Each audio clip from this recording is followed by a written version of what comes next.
Podcasts are hot right now. How do I know? Well, you're listening to one right now, aren't you? But you might be wondering, how on earth do I get my voice out there and start my own podcast? It all seems so intimidating. Between hosting and platforms and monetization, it can get real complicated real quick. Well, I'm going to let you in on a little secret. We started this podcast over 2 years ago, not knowing clue one on how to do it. So how do we do it? We did it with Anchor. Anchor is the free podcast app with creation tools that allow you to record and edit your podcast right from your phone or computer. And Anchor will distribute your podcast for you, so it can be heard on all the platforms like Spotify, Apple Podcasts, and many more. And everybody likes money, right? Well, you can make money from your podcast with no minimum listenership. It's everything you need to make a podcast in one place. So go right now, download the free Anchor app, or go to Anchor FM to get started. It's the e-commerce minute, your daily dose of e-commerce, tech, and retail news with your hosts, Bart, Mroz, and John Suder. The e-commerce minute is a production of SUMO Heavy, a digital commerce consulting firm in Brooklyn, New York, and Philadelphia. Find us on the web at sumoheavy.com. It's e-commerce minute episode 638. In today's episode, Atari is opening hotels. Humans have an insatiable hunger for nostalgia. A prime example is the slew of classic Disney films being remade. Not to mention fashion trends always seem to come full circle since today's younger generation are clinging on to early 90s styles and so forth. One trend that never wears out is video game nostalgia. Old school video games in recent years have become incredibly accessible. Miniature versions of old console games continue to grow in popularity. One of the most iconic associations among Gen Xers and even some boomers is the beloved game manufacturer known as Atari. In 1972, Nolan Bushnell and Ted Dabney were looking to produce an electronic tennis game to be called Pong. They ultimately formed Atari Inc. on June 27th of that year and released the black and white tennis game 5 months later. The game shook up the video gaming world forever, and the rest is, as they say, history. Now, Atari has announced a licensing deal with U.S. real estate developer True North Studio and GSD Group to build 8 hotels in the U.S. Construction will begin in Phoenix in mid-2020, and more hotels to come in Austin, Chicago, Denver, Las Vegas, San Francisco, San Jose, and Seattle. The video game-themed destination will offer gaming playgrounds that include VR and AR games, and some locations will have venues and studios to accommodate esports events. Atari says the hotels will have meeting rooms, co-working spaces, restaurants, bars, a bakery, a movie theater, and a gym. The company also says it'll be a destination for families and business travelers. This could be an interesting dynamic when you imagine businessmen trying to conduct meetings when little Jimmy is playing FIFA next door. Atari received a $600,000 advance for inking the deal and will receive 5% of hotel revenue. The hotel will be located close to Steve Wozniak's Wazoo University campus in Arizona, which is also associated with the Phoenix-based GSD Group. This is a different take on nostalgia than we're used to, and we're anxious to see how this plays out. I like this. I want to see this hotel. I'm one of those old video game nostalgia guys. I fall solidly into that demographic, and I would definitely give my money to an Atari hotel. Thank you. Yeah, I would love to see this. I think Atari is really cool. I'm wondering, was there any renderings of what it would look like? I wonder, there was. Oh, okay. So it's got the swoopy Atari logo built into the facade, which is very cool. I don't see any internal, so I guess that's just the facade for now. And I guess they would go for a whole maybe 70s or 80s aesthetic. It's interesting the journey that Atari has had over the years. It has died and reborn a few times.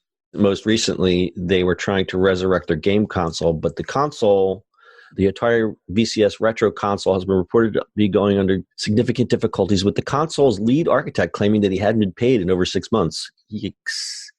If Atari, a gaming company, is having this much trouble building a game console, I wonder how the hotels will turn out. Ooh, okay. Well, this doesn't sound so good. Well, they're owned by somebody else now, right? There's a lot of tea. Spill it. Spill that tea. The new console, the Atari VCS, their lead architect, Rob Wyatt, quit the project, claimed his design consultancy has been paid in over 6 months, and Wyatt's Tin Giant Consultancy was hired to develop the console's hardware and software shortly before the console's $3 million Indiegogo campaign came to a close. So basically, the console itself is supposed to be more like a PC. Yeah, it says it's more like a PC and a custom chassis. So, because I was on the mailing list for that, and it looked like a standard, well, actually it looked like a tricked out game console. But now what I'm reading here, It's basically a PC custom chassis run on a standard Linux distribution system. Atari executives refused to approve the development of a custom operating system. Well, that would cost a lot of money and a lot of time, so I understand that. No app store. Okay, this thing's doomed. Yeah. So anyway, getting back to the theme of the thread, the theme of this story here is that I think Atari is just playing on the nostalgia, and if they play it out correctly, it could almost be like Bart. I mean, when you think of hotel chains and thematic, like Hard Rock, didn't they start out as just like restaurants, and then they just took that whole thematic thing and really kind of went with it? Yeah, I mean, there's a few people who are trying sort of do thematic things, but this whole Atari thing, I mean, I think they'll be better off doing that Chuck E. Cheese hotel. But just, So what Bart is referring to is Nolan Bushnell. For those who don't know, he started Atari, but he also started Chuck E. Cheese. Quite a story. And in fact, if you want to learn the tea, as Brittany would say, on Atari, we're going to suggest a very good podcast. It's called Tales of Silicon Valley. You can find it wherever you get your podcasts. What is it, a miniseries, short miniseries, like 8 I think episodes? it's a summary. I think it was like episode 2. Yeah, it's, episode 1 or episode 2 called Hot Tub Millionaire. It's actually the whole story of Atari. Super interesting. No spoilers, but one of the rules when you worked for Atari in the early 70s is you could smoke as much pot as you want, as long as you got your work done. And they call it Hot Tub Millionaire because Nolan Bushnell would hold meetings in his office, and he had a hot tub. Yes, he did. Very, very prototypical 70s kind of thing. I'm waiting for the movie on that. I actually read a few books on Atari, as I'm kind of an Atari head because I'm, as I said, I'm old. I'm front. What was that? Sorry. What? You got a frog in your throat there? Yeah. Yes, I'm an old person who likes old video games. So super interesting. Tales of Silicon Valley podcast. Definitely a good recommendation. Where were you when you found out that Chuck E. Cheese and Atari are the same guy? That was walking down the street from here. Bart was Yeah, on the street. it was like worlds collide.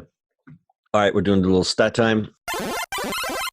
After 3 decades of lackluster performance, Atari's most recent half-year earnings showed a 16% year-over-year gross profit margin gain. Atari's bottom line could get a boost if the hotels are successful, as it will take 5% cut of the hotel revenues. Atari 26 launched in 1977 and sold more than 30 million units before being discontinued in 1992, according to Business Week and history. Video games market is expected to be worth over $90 billion by 2020 from nearly $78.61 billion in 2017.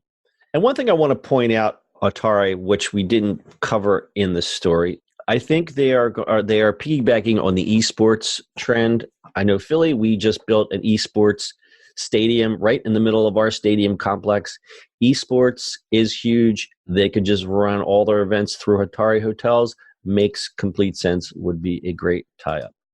That's a really good point. I didn't even think about that. Yeah, it just kind of hit me in the head here. I was thinking like esports is pretty big. Like I said, we have an esports stadium opening soon in Philadelphia. I still cannot wrap my head around the fact that thousands of people will sit and watch other people play video games, but what do I know? Bart, would you pay to watch somebody play video games? I've never been into video games, but I understand the background for it. See, I always played video games, so to watch someone else play a video game is a bit of a disconnect for me. But John, all of us just watched the Super Bowl. Well, I was just going to playing the game. I was just going to make a funny joke. I saw on Twitter this one guy says to his son, why do you spend all your time watching other people play video games on YouTube? You could just play them yourself. And the little kid doesn't miss a beat and turns around and says, you sit and watch football all day long. Why don't you go out and play football, Dad? It's like, burn. You stab for that burn. There it is, right there. That's a drag. Yeah. I was like, okay, point taken, kid. You're going to rule the world one day. Yeah, I love that. All right. You guys got anything else?